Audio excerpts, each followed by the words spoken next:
Hey guys and girls, how's it going? So this is my Dragon Age Origins, the story so far, short edition version, because the other video I did was 54 minutes long, which was an in-depth detail of all the decisions that I made. This one's going to be much shorter, just to highlight sort of the main overarching story, everything that happens, all the decisions that's made. So this video is basically aimed at those people that want to play Dragon Age Inquisition, like I said, but haven't played the first game or the second game and want to know roughly what the story is all about. Suffice it to say, there are lots of spoilers in this video, so let's get started. So the overarching theme of Dragon Age Origins is there is this blight, which is basically the Darkspawn and the Archdemon, which is this giant dragon that leads the Darkspawn, that's attacking the world, that's attacking the world of men, elves, dwarves, trying to destroy everything. It happens every 400 years. So in Origins, you're in the middle of the 5th Blight. In this game, I chose the human noble rogue class female character. My main character's name was Adhira Cousland. She's from a noble family of High Eva, one of the most respected noble families in Ferelden. At the beginning of the game, you get to meet her father, her mother, her family, who pledged their support to King Cailan in his fight against the Blight. Unfortunately for the family, they are betrayed by a close friend, a guy called Rendon Howe, that actually betrays them and attacks them overnight while their troops are away with King Cailan. Elisa escapes from the castle with a Grey Warden, Duncan, but her mother and her father unfortunately do die and perish in that. Elisa then travels with Duncan to Ostagar, and Duncan basically wants to swear her in as a Grey Warden. The Grey Wardens are specialist sort of mercenary troops that are skilled in fighting the Darkspawn, and one way that they do this is going through something called the Joining, which Elisa does in Ostagar, where she drinks Darkspawn blood. Now, it can prove fatal, and what basically happens is when that blood mixes with your own, it causes a taint, a corruption. If you survive that corruption, you are actually connected to the Darkspawn. You are able to sense them, and you are able to kill the Archdemon. And you also sort of get nightmares and dreams where you can sort of see what they're doing or what they're planning. It's quite useful. But Elisa is one of is pretty much the only survivor of her joining. The other two that were there sadly do die, but she survives it, and while at Ostagar as well, she meets a fellow Grey Warden by the name of Alistair, who's been a Grey Warden not for a very long time, but they do meet at Ostagar. Now, while at Ostagar, there's a huge battle that takes place against the Darkspawn, led by King Cailan and Duncan and his Grey Wardens on the main force. You are tasked with the duty of lighting a beacon, which will give a signal to Loghain to actually send reinforcements and sort of flank the troops, from the side. Anyway, you light the beacon, but Loghain betrays the king and doesn't send his troops to support him. King Cailan dies, Duncan dies, you get wounded, but you get rescued by a witch called Flemeth, and she has a daughter called Morrigan. She basically rescues you, tells you what happened at the battle. Alice is devastated because all his brothers and Duncan, his mentor, died, but Flemeth rescues you, and then you basically decide at this point that you have these treaties that all the different races have to support, signed to support the Grey Wardens when a blight occurred, and you will go out and basically form an army to take on the blight. And then you and Alistair will take down the Archdemon as the only two remaining Grey Wardens left. Morrigan basically agrees to join your party at the behest of her mother Flemeth, who is this old witch. There's a lot of mystery around her. We don't really know what her motives are, but Morrigan joins you anyway. She's a very powerful witch, very cynical. Love her character. She's really really funny and witty, but yeah, she's very powerful as well. And she joins your party. You then go to Lothering to seek information and supplies. While at Lothering, you get 2 new companions. You get Liliana, who basically is a Chantry sister. The Chantry is basically the Church of Ferelden. She used to be a spy and a bard, but something happened in her past that she felt very bad about, and she's joined the Chantry to find peace and to find some meaning. She basically joins your party because she's had a vision, and she believes that this shows that she needs to help you. Sten is different. He's a Kunari. He's actually locked up in a cell at the time for murdering a family. You manage to free him, and he basically agrees to come with you to find atonement for his crime. You then go to Redcliffe Castle to seek the aid of Earl Eamon, who is King Caelin's uncle. Now, Earl Eamon unfortunately is very, very sick and is near to death, and the village is under attack from these undead monsters which are coming out of the castle.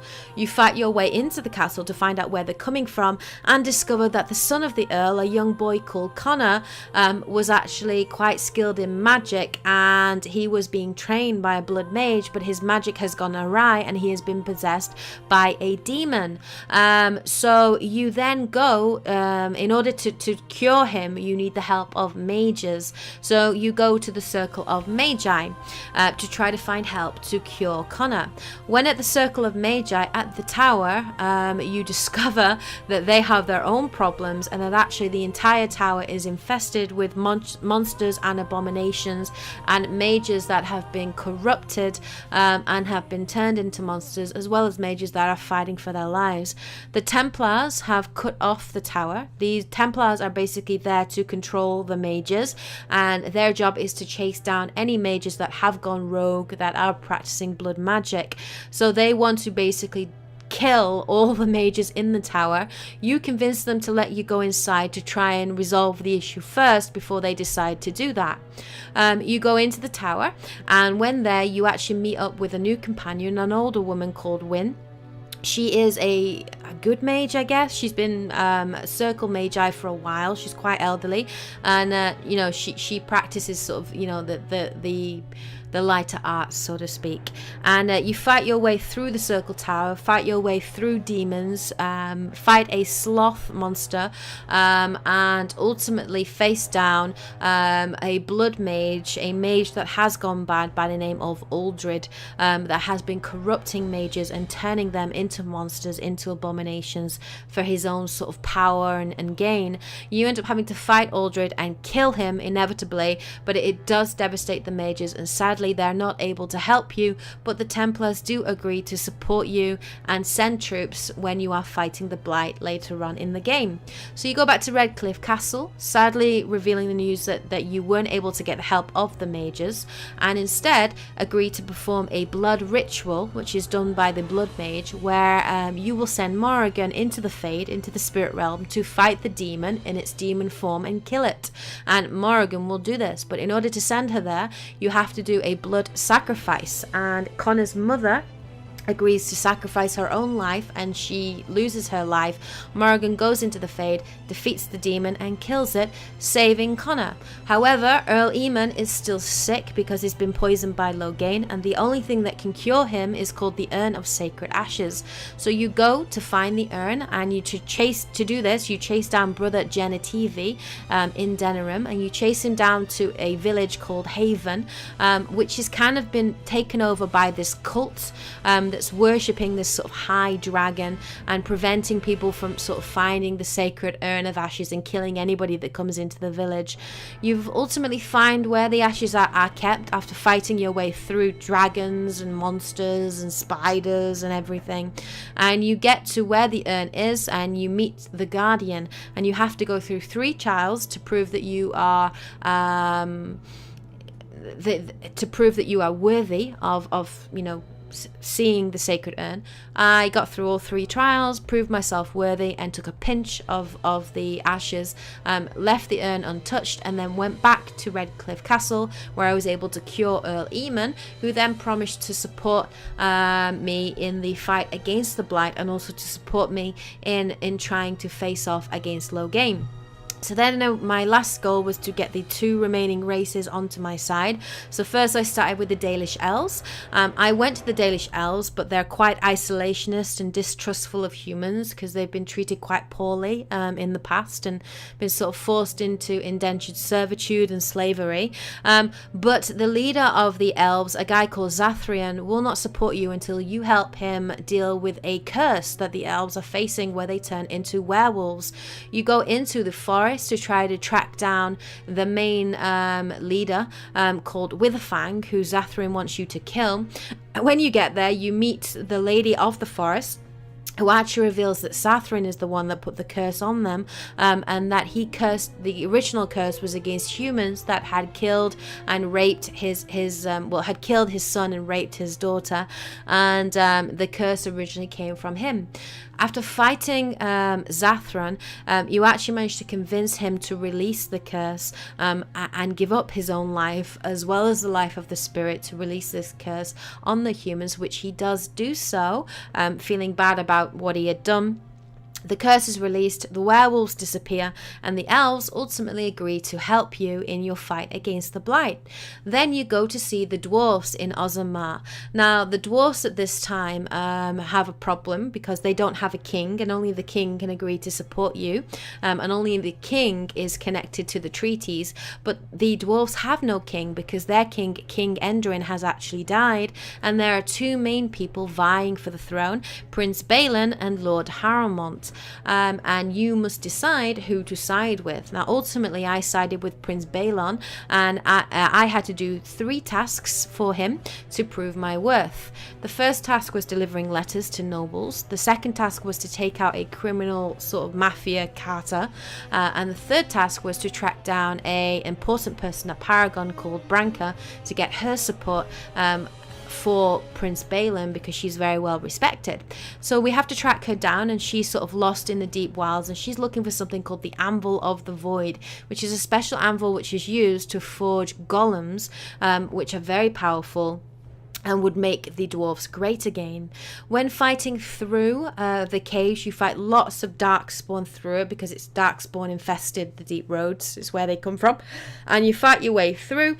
You meet and find Bronca, but she first wants you to get to the Anvil of the Void, and to do this you of course have to go through 3 trials, which I went through, very similar to the Sacred Urn.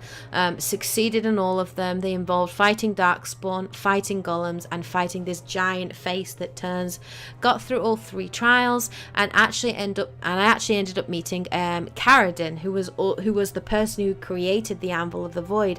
Caradin used to be a dwarf but had been turned into a golem. Now at this point you had to make a choice, because Caradin wanted to destroy the Anvil of the Void, because in order to make golems you had to sacrifice, to create life you had to sacrifice the life of another dwarf, and Caradin did not want the anvil to be used for this anymore. Branka, however, wanted to keep the anvil and to use it to make the dwarves powerful again. I decided to side with Caradin. Branka didn't like it and ended up having to fight her, and ultimately I ended up having to kill her. Caradin, in gratitude, made a gold crown for the king, the future king, and I destroyed the anvil as promised. Then I went back to King Balin, the new King Balin, who was sworn in as king with the new crown, and he agreed to send his troops to support me. At the same time, I gained a new party member called Ogren, who is a dwarf, and he joined my team. Then we went to the Landsmeet. Now, once getting all our armies together, Earl Eamon basically travels to Denerim with you and decides to call the Landsmeet. At this point, it's all about political intrigue, and you have to get nobles to agree to support you by doing tasks and helping them. And also at this point as well, you actually are involved in the rescue mission to rescue Queen Honora from Earl Howe, who had killed your family. Now, Queen Honora was the widowed wife of King Caelan and the daughter of Earl of Tern Logain, and she was being held captive in Earl Howe's estate. You basically break in by changing, in disguise.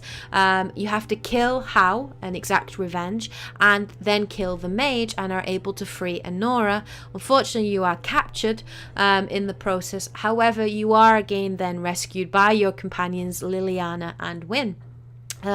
Then you go back and you talk to Queen Anora, and you talk to Alistair and also Eamon. Now at this point, Alistair is the half brother of King Caelan. He was actually the bastard son of the previous king, King Merrick, and as such he is the only remaining bloodline tie, real heir to the throne. So you basically at this point I had romanced Alistair, because for me it just made sense with them both being Grey Wardens and having all the experiences and history together, and it made sense for that to sort of blossom into love. So I was romancing Alistair at this time, but I decided that my character was one that placed duty above everything else, and so I convinced Anora and Alistair that they should marry in order to ensure peace in Ferelden. The landsmeet is then called, and the nobles are back and forth supporting Loghain, and then Anora walks in and betrays me. She lied to my face and went then and betrayed me and called me a traitor. So I basically, everything went south. I ultimately had to fight Tern Loghain. I had to fight him in a one-on-one combat. I defeated him ultimately, and then I decided to kill him as a traitor for betraying King Caelan and also betraying the Grey Wardens. So I killed him, and I decided to lock Queen Anora into a tower, and I decided that she didn't deserve Alistair, she didn't deserve the crown, and instead I decided that I would marry the man I love. I would marry Alistair, and I would become Queen of Ferelden and leader of his armies. And that's what I decided to do. So then it goes to the final battle. So in the final battle, we sort of went to Redcliffe Castle first, and Riordan, a Grey Warden, basically reveals the fate of a Grey Warden who slays the Archdemon. If you kill the Archdemon, the demon's soul transfers into you, and it's too much for a human to take and will ultimately prove fatal. So Riordan basically revealed that it would be fatal for either you or Alistair to strike the final blow. So it did seem that at the end of the game would be this sort of tragic, heroine that died to save the world.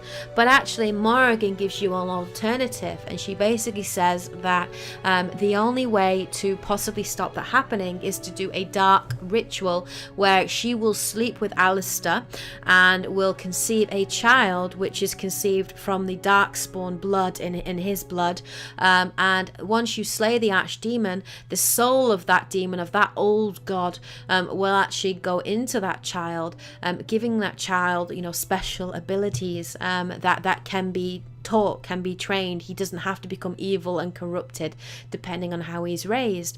Ultimately I decided to go with that ritual and agreed to go with it, to do it. And so Alistair and Morrigan do actually end up sleeping together, and she conceives a child supposedly. Now a lot of people are speculating whether the Inquisitor in Inquisition is actually that child, the product of that sort of dark ritual, because he's come out of the Fade, and he might very well, Morrigan's in it too, so it should be interesting to see.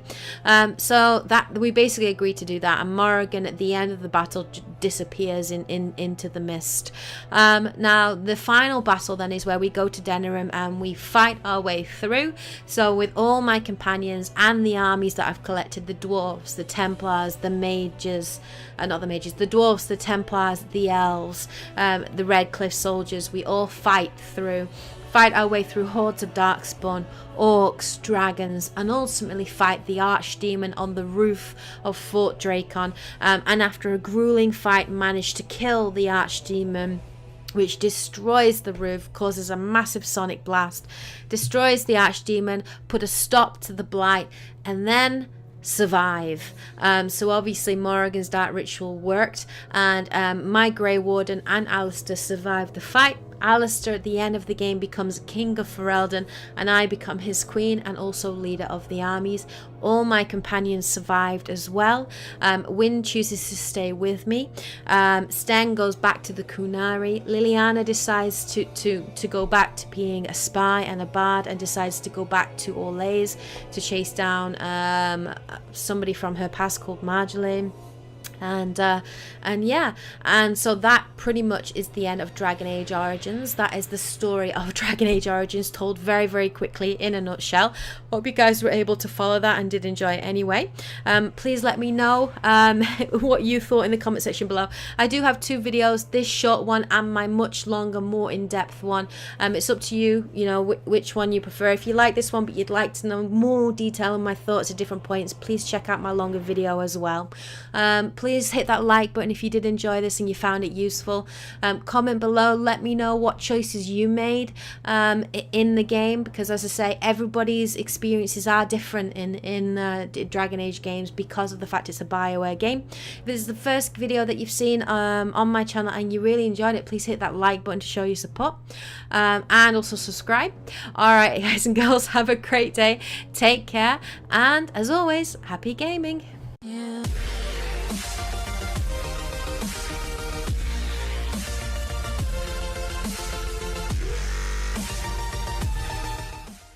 Able to sense them, and you were able to kill the archdemon, and you also sort of get nightmares and dreams where you can sort of see what they're doing or what they're planning. It's quite useful. But Elisa is one of is pretty much the only survivor of her joining. The other two that were there sadly do die, but she survives it. And while at Ostagar as well, she meets a fellow Grey Warden by the name of Alistair, who's been a Grey Warden not for a very long time, but they do meet at Ostagar. Now while at Ostagar, there's a huge battle that takes place against the Darkspawn, led by a female character.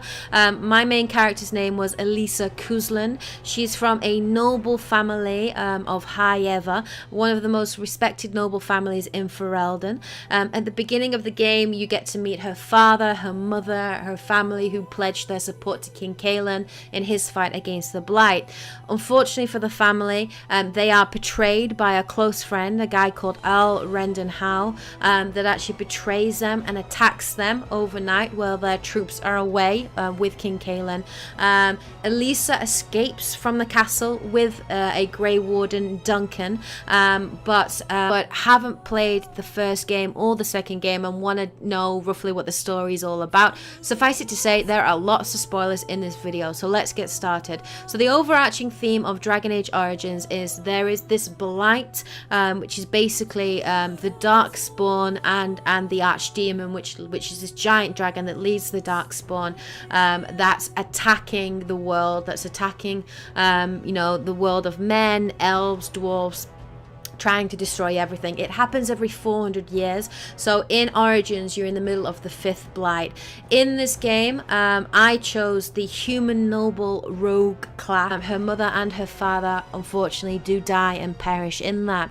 Elisa then travels with Duncan to Ostagar, and Duncan basically wants to swear her in as a Grey Warden. The Grey Wardens are specialist sort of mercenary troops that are skilled in fighting the Darkspawn. And one way that they do this is going through something called the joining, which Elisa does in Ostagar, where she drinks Darkspawn blood. Now it can prove fatal, and what basically happens is when that blood mixes with your own, it causes a taint, a corruption. If you survive that corruption, you are actually connected to the Darkspawn. You're